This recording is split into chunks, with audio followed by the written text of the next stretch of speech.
Welcome, everyone, to the Contact Center Perspectives podcast. I'm Steve McDonald, your host.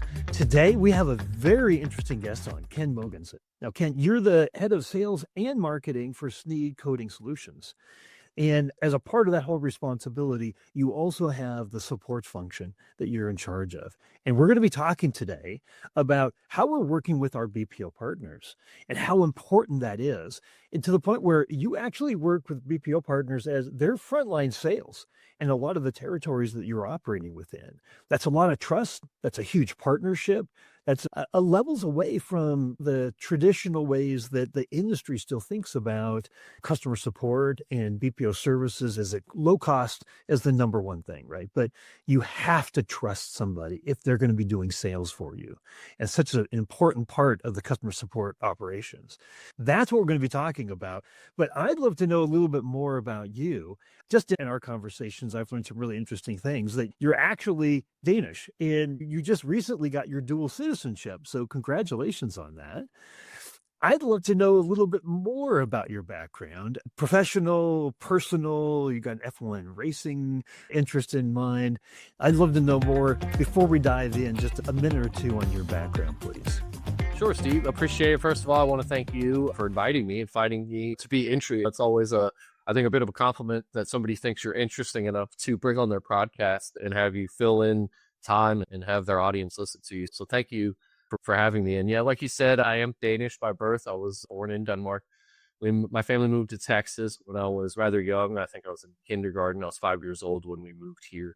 I've basically lived in the Houston, Texas area my whole life ever since. Folks have jokingly told me in the past that I'm not really Danish anymore because I've lived here longer than I actually lived in Denmark. Well, jokingly, I used to always say my green card begs to differ. Although, like you said, it was only until about 6 weeks ago. I'm 6 weeks into my U.S. citizenship, so very grateful. And it was a little bit of a humbling moment for me going to the citizenship ceremony. I'm a little bit of a cynic or pessimist in my personality. Going into the ceremony, I was scoffing at Eric, saying this was a big deal for a lot of people. And going into it initially, this is just paperwork for me. Just filing my green card is expiring. I need to get this taken care of. But no, sitting there in that ceremony, and I think they said there was about 1,500, green card holders and immigrants there as part of that ceremony that were getting sworn in that day. And I think they said 150 countries were represented there that were getting their citizenship. Wide range of stories, wide range of ages. A lot of service members that had served the military for the United States that were getting their citizenship, and folks that were in their 70s or 80s that had been here for a long time and were finally checking that box off. In that moment, it finally actually did just hit me and had these kind of a highlight reel going through my head as I was sitting there just thinking about the last, what is it now? 91, 92, we moved here. So 30 some odd years of memories. You just have these flashback moments and thinking about my parents, and they were in their mid to late 20s when they made the career change to up and move to an entirely different country. So just an overwhelming moment of emotion as you're riding through and thinking about these things. And I have my own children now that were born in this country and now with a Danish heritage, second or third generation, however you want to qualify that. So that was pretty neat experience, and definitely, I guess what I'm getting at was something that caught me off guard at how emotional it ended up being, because going into it, it was not something that I was treated with a lot of emotion. There's a lot of us that just take it for granted, our citizenship and the rights that we have and the opportunities that we have. That's so incredible to hear there. What I would love to do is I would love to take that passion that you just talked about, because I heard that when you and I had our previous conversations preparing for the podcast, and how you bring that into the business world and how you treat partners, how you treat people on your team. And so I'd love to start out, and because you had a way of dealing with BPO partners, and it's such an important part of the business because we can't be everywhere all the time.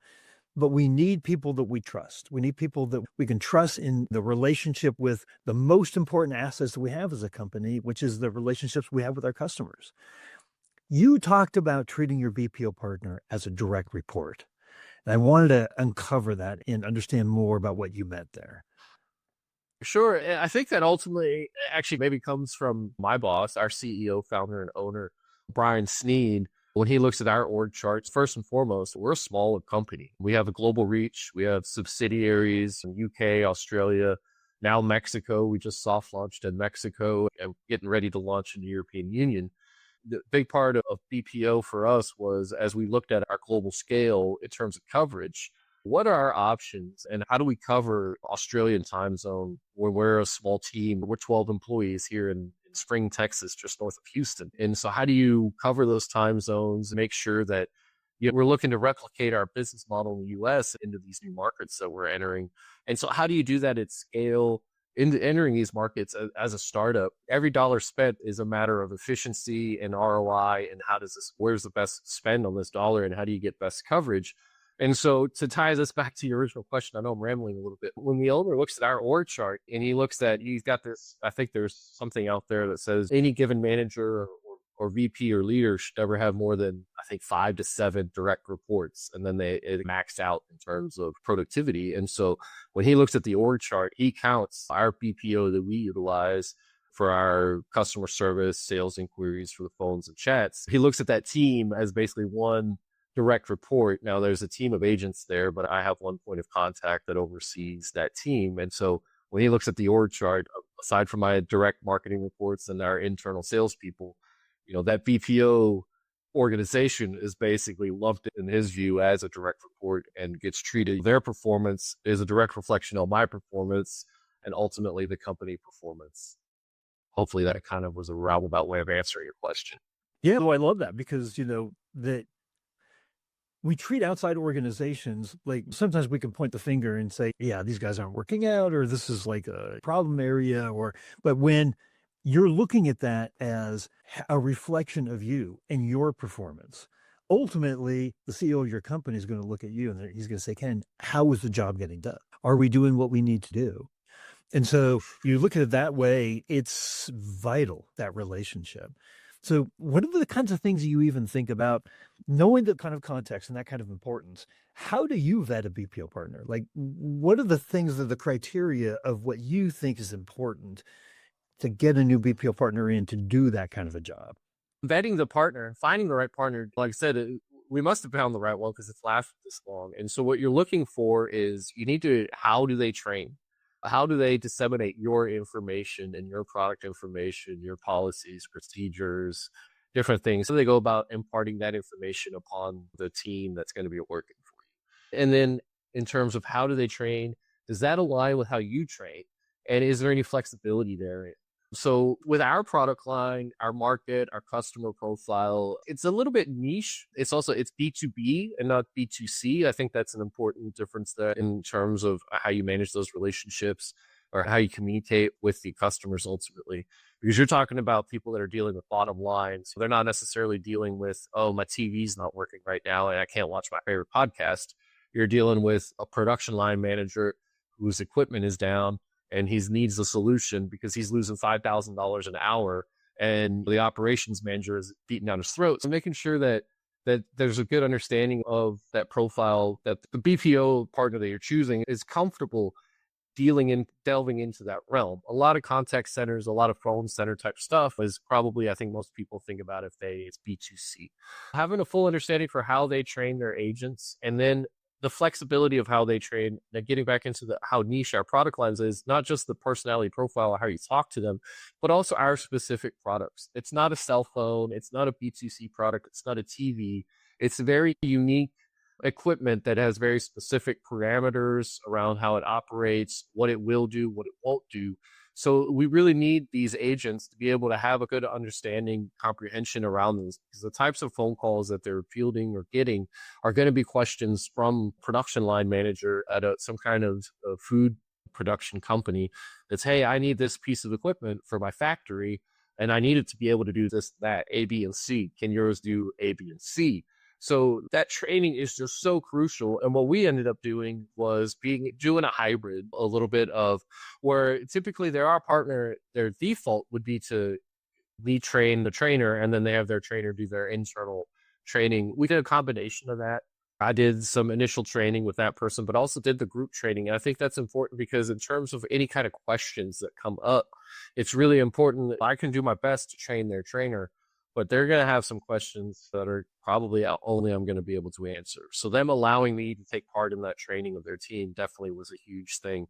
And then role playing, this was really just overall that our partner just has a great QA process in place, not only for their training, but also how they monitor their KPIs moving forward. You want a partner that's willing to accept your KPIs without a doubt, because if they have their own, if they can't bridge their QA processes with what you're measuring, I think that's on automatic. This isn't going to work. Understanding how they ensure their quality, how regularly are they auditing their agents, and then ongoing training. How do you do ongoing training? We recently identified the fact that there was some gap. It's just been a while since we touched on some products. And so there was a little bit of, just a few product informations that just need to be reiterated and do some retraining.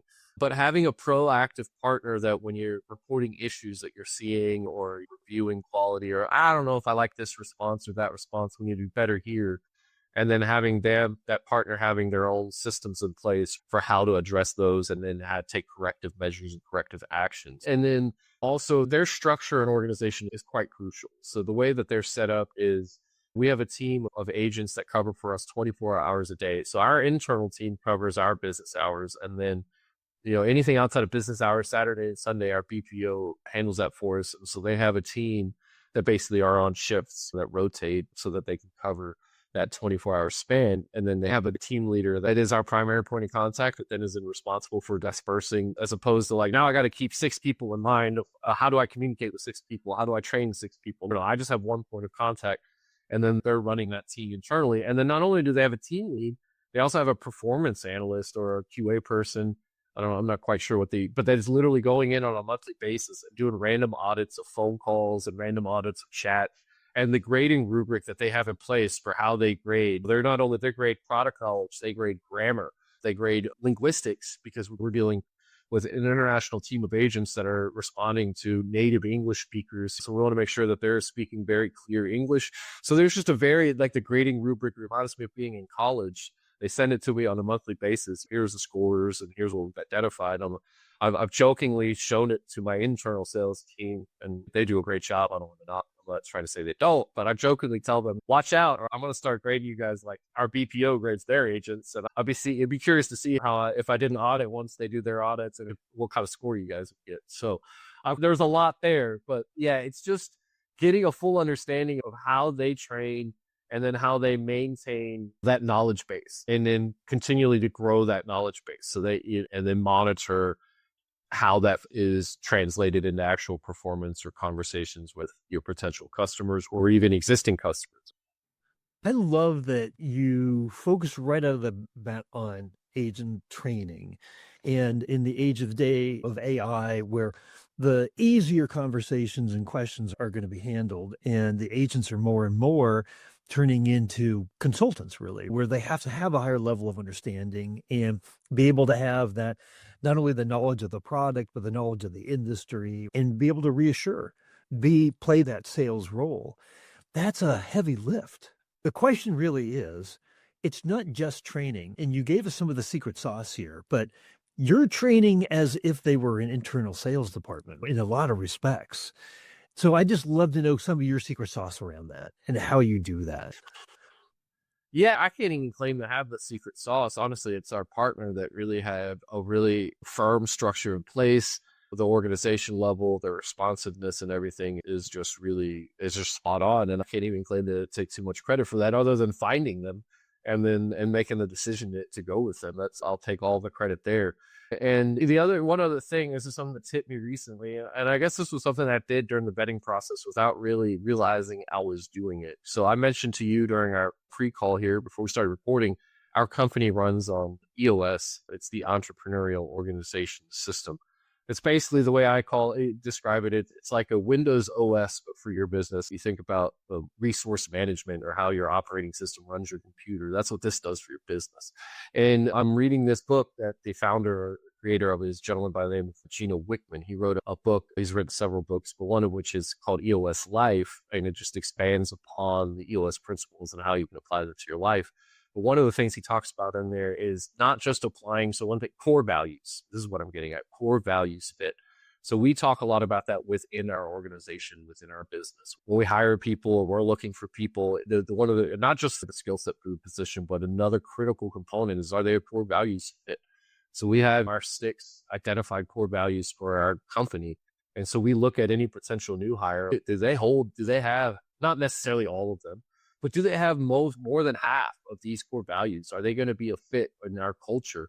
And one thing I can say is that as I'm reading this book and I'm thinking about it, and I'm thinking about our partner, is like they are a core values fit for us, committed to customer success. That's my personal favorite core value, because our success as a company and our growth is entirely contingent upon our customers growing and our customers being successful, and our solutions and our equipment providing them what they need in terms of efficiency or solution, whatever, in order to grow their business. So as they grow their business, then we can grow with them.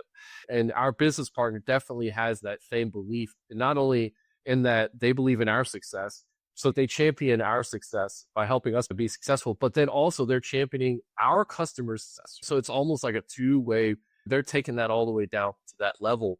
And then in terms of positive attitude and culture, integrity and fairness, taking pride and never settle, constant aim for improvement. All of these things, these are some of our core values. Our business partner checks the box on a lot of those. And so that's a really big thing too, is even if you find, I guess my ultimate point is, even if you find somebody who's like, wow, their trading is great and their QA is great and they have all these great reviews, try to think about, if you don't have your defined core values, maybe on written down, what your company emphasizes or what your company prioritizes, and try to think about that as you're vetting or evaluating potential vendors or partners to work with. Is, do they champion and believe in the same core tenets and the same core values that you do?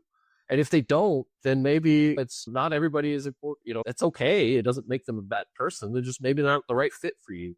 And it's about finding that right fit, because the last thing you want to do, and this again is where I feel so grateful, is that we made the right partner choice. We found the right partner.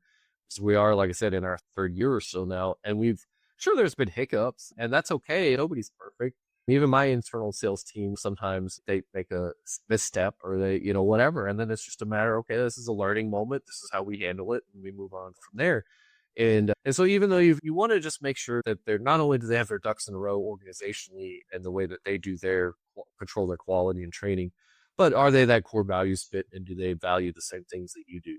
And then if that matches up, then you don't have to, because the last thing you want to do is, oh yeah, these guys seem great. They have 5-star reviews and they got their customer referrals. They got a few success stories. Everything looks great. And then turns out 6 months down the road, there's a misfit there because there's a misalignment on core values for whatever reason. And then you got to go through that process all over again. And it's like you lost 6 months worth of productivity and you don't have any kind of efficiency. You want an organization that is going to be able to embody your core values, because they are, as far as your customer is concerned, when they're calling your 1-800 number or they're getting on your website, they're getting on that chat, they don't know they're talking to a BPO.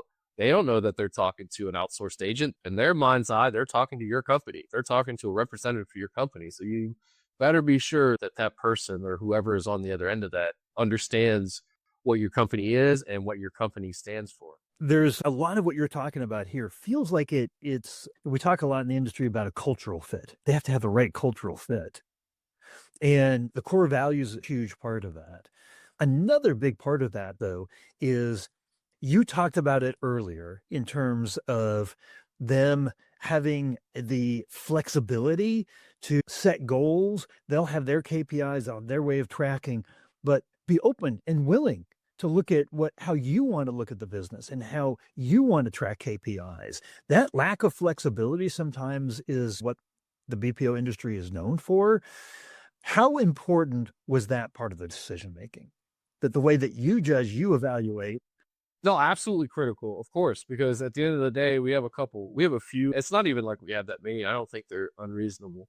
And honestly, the KPIs that our partner has, they measure the data points, they measure more things than we do. So the fact that was a kind of a green light, so the green flag, so to speak, was like the level at which that they track things is very detailed. That attention to detail was very reassuring. Just being able to say, okay, these are the metrics that are really important to us. All of your metrics are also important, and those are great. It's really good to have that visibility. But we also need to make sure that we have this. And ultimately, this particular benchmarks right here KPIs or data points. So that's how we look at you as a partner on whether or not do you meet these goals. These are the KPIs that we judge our own internal salespeople with, our own inbound sales team. They're measured against these KPIs. So these are the standards that we judge them by. These are the same standards we're going to judge you by. And if you can't accept that, then again, that's, well, it was nice having a conversation with you. I just don't think we're gonna end up being a good fit. So thankfully, again, I've said it a couple of times now, but we were able to find that good fit. Part of that fit I want to ask you a question on. There was a woman, chief customer officer, really bright lady on, and she said, working with a BPO partner, so they're having so many interactions with our customers. I need to learn. One of the number one KPIs, she said, is I want them to make me smarter. I want to know more about my customers. I want to learn, right? How important is that in a BPO partner that you're constantly learning from them as a reflection of all the conversations that they're having with your customers? No, yeah, two-way communication is definitely important. Having that two-way channel open to be able to, it can't just be top down. If you have your direct reports on your team, you can't just have a top-down approach. At the end of the day, all of my employees and our company's employees, regardless if they're in order fulfillment or if they're in sales or tech support, they sit in that seat and they own that seat. And nobody knows that seat and that person that sits in that seat. And that's a fundamental part of the EOS philosophy. And that's why I always try to encourage my team members is take ownership of your seat as if it's your business within the business. And the only way I can allow that to happen is to delegate and allow them to have the ability to make suggestions for improvement or process improvements or whatever that may be. You can't just, oh, I know best. I sit up here on the top of my hill and I know the best way to do this because this is the way I did it when I did it. And this is the only way to do it. We will always do it my way. You got to be able to, whether it's your own direct report or your BPO partner, to be able to have that collaborative discussion and get some feedback to say, hey, I know this is maybe the way that the company originally set the SOP, but I don't think it's working anymore. And here's why it's not working. Maybe we need to have a conversation around how we change this or modify it. So that's a conversation that we're always trying to encourage internally, but definitely you have to give your BPO partner that same avenue. You have to treat it with mutual respect. At the end of the day, your BPO partner, you're an expert on your product. You're an expert on your market. You're an expert on your customer. And your BPO may not because they're an expert in BPO. They're an expert in call centers. They're an expert in how to do these types of things.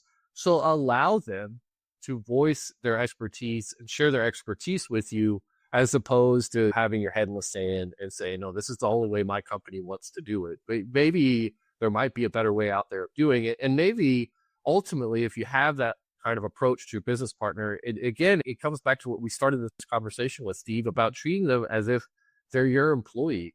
You want to give them the same level of respect and opportunity to own that seat as you would your own employee and have that feedback opportunity so that you can continue. That's the only way that the partnership continues to grow and flourish and evolve and become stronger and better over time. We've covered so much territory here, and our human brains can only remember one or two or three things max at a time. If you had one takeaway that you wanted the audience or other CX leaders here to take away from our conversation today, what would that one takeaway be? That's a big ask, Steve. Maybe it's just because it's what's fresh in my mind. Like right now, I spent a good amount of time talking about that core values thing. But I really ultimately, I think that it's not just this book I just read. Like you said, there's a lot of talk around it on the LinkedIn world and out in the business world about culture fit. Mark Cuban has talked about it recently a lot, and other well-respected business leaders talk about how important culture fit is when you're hiring. Of course, depending on the position, skill set is important, but also even then, like Mark Cuban, I think he's the one that made this. You can teach skills, or you can teach the ability to do stuff but you can't teach a culture fit. You can't put a round peg in a square hole, to use an old tired cliche. So I think that almost needs to be at the very top of the priority list in terms of when you're looking for a partner. Is culture and core values fit? Is that there? Because at the end of the day, there are multiple BPO partners out there. There's a lot of partners you can find, and there's lots of very high quality partners out there.